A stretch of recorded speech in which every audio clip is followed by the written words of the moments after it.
എന്റെ കൂടെ വരൂ.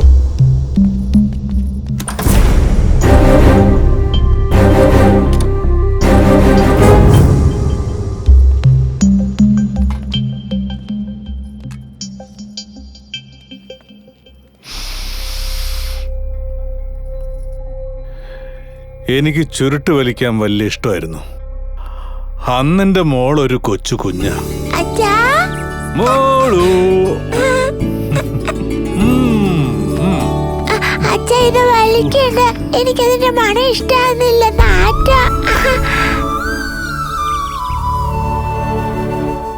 ഇഷ്ടല്ല? മോക്ക് ഇഷ്ടമല്ലെങ്കിൽ അച്ഛൻ നിർത്തി പോരെ. അന്ന് തൊട്ട് ചുരുട്ട് വലിക്കുന്നത് ഞാൻ നിർത്തി. ചുരുട്ട് വലിച്ചുകൊണ്ടിരുന്ന ആ കാലത്തിന്റെ ഓർമ്മയ്ക്കായി ഈ വാസന കൊണ്ട് തൃപ്തിപ്പെട്ടുകൊണ്ടിരിക്കുകയാണ്.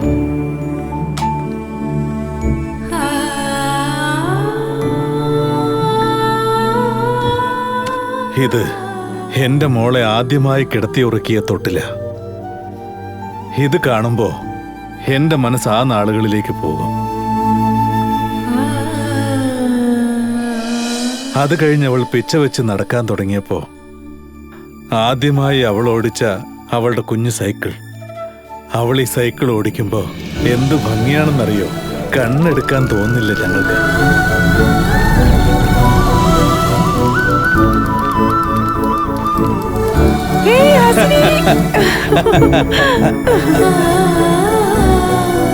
ഇതെന്റെ മോള് കുറച്ചുകൂടി വളർന്നപ്പോ വാങ്ങിച്ച സൈക്കിൾ. വീണ് വല്ല പരുക്കും പറ്റുമെന്ന് എനിക്ക് എപ്പോഴും പേടിയായിരുന്നു. ഭാഗ്യം അവള് വീണില്ല. വീണാ പിടിക്കാൻ വേണ്ടി ഞാൻ 4 പേരെ വെച്ചിരുന്നു. അവരിവളുടെ ഒപ്പം ഓടും. എടാ, നോക്കി നിൽക്കാണ്ട് കൂടെ ഓട്.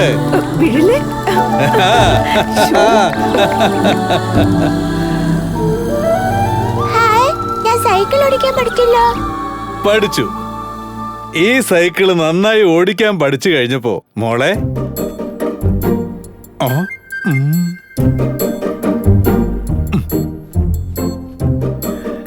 എന്താണ് എന്താണ് ഭയങ്കര ദേഷ്യം? അവൾക്ക് സ്കൂട്ടി വേണോന്ന് പറയുന്നു. ഈ പ്രായത്തിലോ? പിന്നെപ്പോഴാ? ഒരു 4-5 വർഷം കഴിഞ്ഞിട്ട്. അതുവരെ അവൾ ഇത് തന്നെ ഓടിച്ചാ മതിയോ? അത് നല്ലതാണോ? അമ്മോ, ഇങ്ങനെ തന്നെ ഇരിക്കുമെന്നോ? അതുകൊണ്ടാ പറഞ്ഞേ അവൾ എന്ത് ചോദിക്കുന്നോ വാങ്ങിച്ചു കൊടുക്കണമെന്ന്. അല്ലാതെ പല്ല് പോയതിനു ശേഷമല്ല. ഈ വണ്ടി ശ്രദ്ധിച്ചോടിക്കണം മോളെ. ഇത് അത് കണ്ടില്ല, ഇതാണ് സ്റ്റാർട്ടർ. ഇതിൽ പിടിച്ച് പതുക്കെ ഇത് റേസ് ചെയ്യണം. അല്ല മോളെ, അച്ഛന്റെ പേടി അതല്ല. എടാ, നോക്കണം കേട്ടോ, ശരിക്കും നോക്കണം. സ്റ്റാർട്ട് ചെയ്തേ.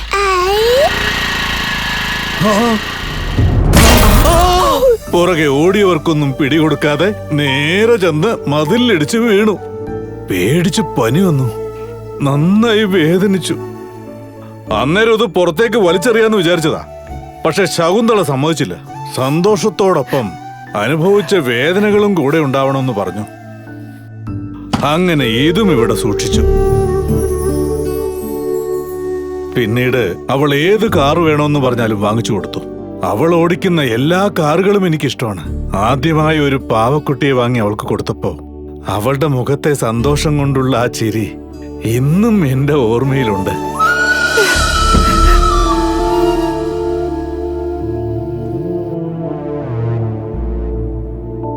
അന്ന് ആ കുഞ്ഞിന്റെ മുഖത്തുണ്ടായിരുന്ന ആ ചിരി കാത്തു സൂക്ഷിക്കാൻ കഴിയുമോ നിങ്ങൾക്ക്?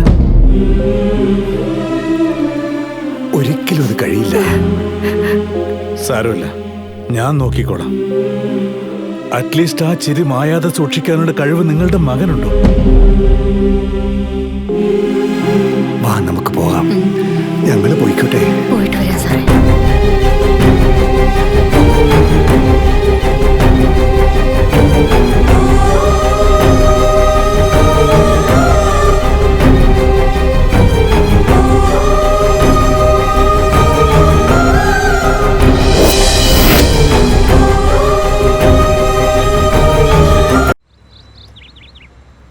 ആർട്ടിസ്റ്റ് റെഡി ആയിട്ടിരിക്കുക. നീ പെട്ടെന്ന് ഷോട്ട് റെഡിയാക്ക്. Okay sir. Okay, right. എടാ വിജയ്, എനിക്ക് നിന്നോടൊരു കാര്യം പറയാനുണ്ട്. എന്താടാ? ഞാൻ പറഞ്ഞാ നീ ഒന്നും വിചാരിക്കില്ലല്ലോ? എടാ, എന്തുണ്ടായാലും ഓപ്പൺ ആയിട്ട് പറയാൻ പറ്റുന്ന ഒരു ഫ്രണ്ട് നീയാ. നീ ഇങ്ങനൊക്കെ വിചാരിച്ച എങ്ങനെയാ? നീ പറ, ഞാൻ തെറ്റായിട്ടൊന്നും വിചാരിക്കില്ല. ചിലരൊക്കെ നമ്മുടെ പടത്തിനെ പറ്റി മോശമായിട്ട് സംസാരിക്കുന്നുണ്ടോ? എന്താ പറയുന്നേ? നിനക്ക് സിനിമയൊന്നും എടുക്കാറിയില്ല. എടുത്ത് 2 പടം ഫ്ലോപ്പായി പോയി. ഇപ്പൊ ഏതോ പാവപ്പെട്ട പ്രൊഡ്യൂസറെ പിഴിഞ്ഞ് ജീവിക്കുന്നടാ നാട്ടുകാർ പറയുന്നത്. എടാ, ഇങ്ങനെയുള്ള വാർത്തയൊക്കെ നമുക്കുള്ളിലൊരു വാശിയുണ്ടാക്കും. അപ്പോഴേ നമ്മുടെ ക്വാളിറ്റി ഉയരുകയുള്ളൂ. എപ്പോഴും നമ്മൾ തലയിലെടുത്ത് നമ്മൾ തന്നെ എഴുതേണ്ടത്. അതിനുവേണ്ടി ഓരോ നിമിഷവും നമ്മൾ കഷ്ടപ്പെടണം. അതിവിടെയായാലും ശരി, ലോകത്തെവിടെയാണെങ്കിലും ശരി. അതുകൊണ്ട് നീ നിന്നെയും വിശ്വസിക്കണം, ഞാൻ എന്നെയും വിശ്വസിക്കണം. ആരായിരുന്നാലും അവനിൽ തന്നെ ഒരു വിശ്വാസം വേണം. എടോ, ഹീറോയോട് പറഞ്ഞു, എന്നോട് പറഞ്ഞില്ല. ഹീറോയിനോടും പറഞ്ഞു, അപ്പോഴും എന്നോട് പറഞ്ഞില്ല. പൂജയൊക്കെ ചെയ്ത് സിനിമയും തുടങ്ങി, അപ്പൊ പോലും എന്നോട് പറഞ്ഞില്ല. ഇപ്പോഴാണെങ്കിൽ നമ്മുടെ സിനിമയുടെ ഷൂട്ടിങ്ങും കഴിഞ്ഞു. ഇനിയെങ്കിലും ഒന്ന് പറയുവോ നമ്മുടെ ഈ സിനിമയുടെ കഥ എന്താണെന്ന്? പറയാം സാർ. രാമു, ഇങ്ങോട്ട് വാ. ഇതാ വരുന്നു. ആ ഫയൽ ഇങ്ങോട്ട് പിടിച്ചോ. സാർ, ഇതിൽ കഥ ഫുള്ളായിട്ടുണ്ട് സാർ. ഇതുവരെ എടുത്ത സീൻസ് എല്ലാം മൊത്തമായിട്ട് ഇതിൽ ഓർഡറിലുണ്ട് സാർ. വീട്ടിൽ പോയി സമാധാനമായിട്ട് വായിക്കും സാർ. വായിച്ചിട്ട് പറയാം കേട്ടോ. എവിടെ പോടാ? ആളെ കാണാനില്ലല്ലോ.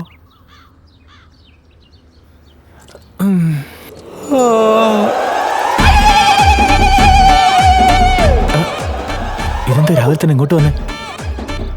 സാർ സാർ സാർ സാർ കേറി വാ സാർ. കേറി വരുന്നില്ല. എന്താ സാർ രാവിലെ തന്നെ ഇങ്ങോട്ട് വന്നേ? ഓ, മൊത്തം വായിച്ചല്ലേ സാർ? അപ്പം കഥ മുഴുവൻ മനസ്സിലായില്ലേ? ഇതില് കഥ എവിടാണോ? എന്തു പറ്റി സാർ? ഫയലിലുള്ളതൊക്കെ വായിച്ചില്ലേ?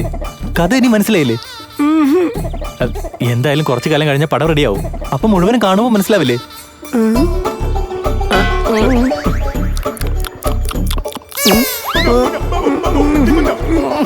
എന്നാ ശരി, ഞാൻ പോവാ. ശരി സാർ. കാഴ്ച കാണാതെ പാടും. കണ്ടു അമ്മേ, 2 സിനിമ പരാജയപ്പെട്ടിട്ട് പോലും സംവിധായകൻ കിട്ടിയ പുതിയൊരവസരം. ടാലന്റ് നെവർ ഫെയിൽസ് എന്ന് പറയാറുണ്ട്. ഇതാണ് തേടി വന്ന അവസരം എന്ന് പറയുന്നത്. അവസരം കിട്ടിയാൽ മാത്രം പോരാ, അത് വിജയിപ്പിക്കാനുള്ള കഴിവും കൂടി ഉണ്ടാവണം. കഴിവുള്ളത് കൊണ്ടാണ് അവസരം കിട്ടിയത്. ഇല്ലെന്ന് പറഞ്ഞ അവന്റെ അച്ഛനും അമ്മയും ഇവിടുന്ന് ഇറങ്ങിപ്പോയല്ലോ. നോക്ക്, ആ പേപ്പറിൽ അവസരം കൊടുത്തു എന്നുള്ള വാർത്തയാ നീ കണ്ടത്. 2 ഫ്ലോപ്പ് സിനിമകളുടെ ഡയറക്ടർ എന്നുള്ള വാർത്തയാ എന്റെ കണ്ണിപ്പെട്ടത്. നിന്റെ അമ്മ പറഞ്ഞതുകൊണ്ട് ഞാൻ അല്പം താണു കൊടുത്തു. ഇനിയും അവളുടെ വാക്കും കേട്ടോണ്ടിരുന്ന എല്ലാം താറുമാറാകും.